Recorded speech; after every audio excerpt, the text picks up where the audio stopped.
தலைக்கறி சாப்பிட மாட்டேன்னு சொல்கிற பசங்களுக்கு இந்த மாதிரி ஒரு டைம் செஞ்சு கொடுங்க. அடிக்கடி செஞ்சு கேட்டு வாங்கி சாப்பிடுவாங்க. அந்த அளவுக்கு ருசியாக இருக்கும். இந்த தலைக்கறி பெப்பர் கிரேவி என்னோட மெத்தடில். இதை வந்து தலைக்கறின்னு சொல்லி கொடுக்காம எலும்பு கிரேவின்னு சொல்லி கொடுங்க. நல்ல சுட சுட சாதத்தோட பிசைஞ்சு சாப்பிட்டுட்டு இன்னொரு டைம் செஞ்சு கொடுங்கன்னு கேட்பாங்க.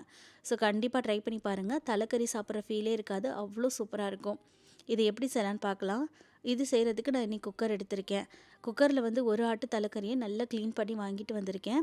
தலைக்கறி எப்படி க்ளீன் பண்ணுறதுன்னு சொல்லிட்டு ஏற்கனவே நம்ம சேனலில் இருக்குது. ரிலேட்டட் வீடியோவில் கொடுக்குறேன், தேவைப்படுறவங்க செக் பண்ணி பாருங்கள். இப்போ வந்து கறியை நான் குக்கரில் ஆட் பண்ணிக்கிட்டேன். இது கூட 1/2 டீஸ்பூன் அளவுக்கு மஞ்சள் தூள், 1 டீஸ்பூன் அளவுக்கு மிளகாய் தூள், 1 டீஸ்பூன் அளவுக்கு இஞ்சி பூண்டு பேஸ்ட்டு, 1 டம்ளர் அளவுக்கு தண்ணி சேர்த்துட்டு குக்கரை க்ளோஸ் பண்ணிடுங்க. இந்த கறிக்கு தேவையான அளவுக்கு சால்ட்டும் ஆட் பண்ணிக்கோங்க. ஆட் பண்ணிவிட்டு இதை வந்து லோ டு மீடியம் ஃப்ளேமில் வச்சுட்டு 6 to 7 விசில் விட்டு எடுத்துக்கோங்க. கறி நல்லா நமக்கு பஞ்சு போல் வெந்து வரணும். கறி வேக விட்டு தனியாக எடுத்து வச்சுக்கோங்க. இப்போ மறுபடியும் ஒரு இரும்பு சட்டியோ இல்லைனா வந்து மண் பாத்திரமாக எடுத்துக்கோங்க. டேஸ்ட் நல்லாயிருக்கும். நான் வந்து இன்றைக்கி இரும்பு சட்டியில் தான் செய்ய போகிறேன். இதில் 2 டேபிள் ஸ்பூன் அளவுக்கு ஆயில் சேர்த்துக்கோங்க. ஆயில் ஹீட் ஆனதுக்கப்புறமா 1/2 டீஸ்பூன் அளவுக்கு பட்டை கிராம்பு ஏலக்காய் தூள், 2 டீஸ்பூன் அளவுக்கு சோம்பு, 3 கொத்த அளவுக்கு கருவேப்பிலையும் சேர்த்துட்டு நல்லா வெடிக்க விட்டுருங்க. இப்போ இது கூட 2 கைப்பிடி ஃபுல்லாக வந்து சின்ன வெங்காயத்தை உரித்து முழுசாகவே ஆட் பண்ணியிருக்கேன். 2 பெரிய வெங்காயத்தை ஆம்லெட் கட் பண்ணுற மாதிரி பொடிசாக கட் பண்ணி ஆட் பண்ணியிருக்கேன்.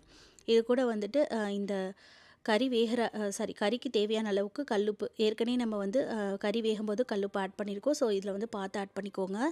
இப்போ இதை ஆட் பண்ணிவிட்டு நல்லா வந்து வெங்காயம் வதங்கி வரணும். வெங்காயம் கலர் மாதிரி வந்ததுக்கப்புறமா 2 மீடியம் சைஸ் அளவுக்கு தக்காளி, ஒரு குட்டியாக தக்காளி, இன்னொன்று வந்து மீடியம் சைஸ் அளவுக்கு தக்காளி வந்து புளிஞ்சு ஆட் பண்ணிக்கிட்டேன். இது கூட பச்சை மிளகாய் 4 ஆட் பண்ணியிருக்கேன்.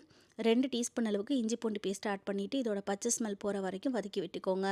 இந்த அளவுக்கு பச்சை ஸ்மெல் மாறி வந்ததுக்கப்புறமா இது கூட 1 டீஸ்பூன் அளவுக்கு மிளகாய்த்தூள், 1/4 டீஸ்பூன் அளவுக்கு மஞ்சள் தூள், 1 டீஸ்பூன் அளவுக்கு மல்லித்தூள், மசாலாஸ் எல்லாமே ரொம்ப வந்து கம்மியாக ஆட் பண்ணிக்கோங்க. இப்போ இது கூட வந்து உங்ககிட்ட இருந்துச்சு அப்படின்னா மட்டன் மசாலா 1 டேபிள் ஸ்பூன் அளவுக்கு ஆட் பண்ணிக்கோங்க.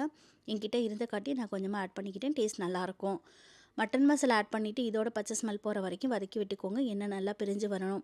எண்ணெய் நல்லா பிரிஞ்சு வந்ததுக்கப்புறமா நம்ம ஏற்கனவே வேக வச்சுருந்த தலைக்கறி இருக்கு இல்லையா, தலைக்கறி இது கூட ஆட் பண்ணிக்கிட்டு நல்லா வந்து கலந்து விட்டுக்கோங்க. உங்களுக்கு எந்த அளவுக்கு கிரேவி வந்து தண்ணியாக வேணுமோ அதுக்கு தகுந்த மாதிரி நீங்கள் தண்ணி வச்சுக்கோங்க. உங்களுக்கு தண்ணி வேணாம்னு நினச்சிங்கன்னா நமக்கு வந்து கறியிலே தண்ணி விட்டு வந்திருக்கும். ஸோ அந்த தண்ணியே நமக்கு வந்து போதுமானதாக இருக்கும்.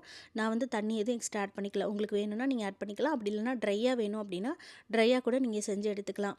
இப்போ தண்ணி வந்து எனக்கு இந்த அளவுக்கு இருக்குது. இப்போ இது கூட ஃபைனலாக வந்து பார்த்திங்கன்னா 2 டேபிள் ஸ்பூன் அளவுக்கு மிளகு, 2 டீஸ்பூன் அளவுக்கு சோம்பு ஆட் பண்ணிக்கிட்டு இதை நல்லா வந்து ஃபைனாக அரைச்சிட்டு இது கூட ஆட் பண்ணிக்கிட்டேன். ஆட் பண்ணிவிட்டு நல்லா கலந்து விட்டுருங்க. ஒரு கைப்பிடி ஃபுல்லாக ஃப்ரெஷ்ஷாக கட் பண்ணி வச்சுருக்க கொத்தமல்லி தூவிட்டு இறக்கிட்டிங்க அப்படின்னா நம்மளோட சூப்பரான தலைக்கறி கிரேவி ரெடி. இந்த தலைக்கறி கிரேவி சாதத்தோட பிசைஞ்சு சாப்பிட்றதுக்கு அருமையாக இருக்கும். சப்பாத்தி பூரி கூடலாம் ரொம்ப நல்லாயிருக்கும். ட்ரை பண்ணி பாருங்கள்.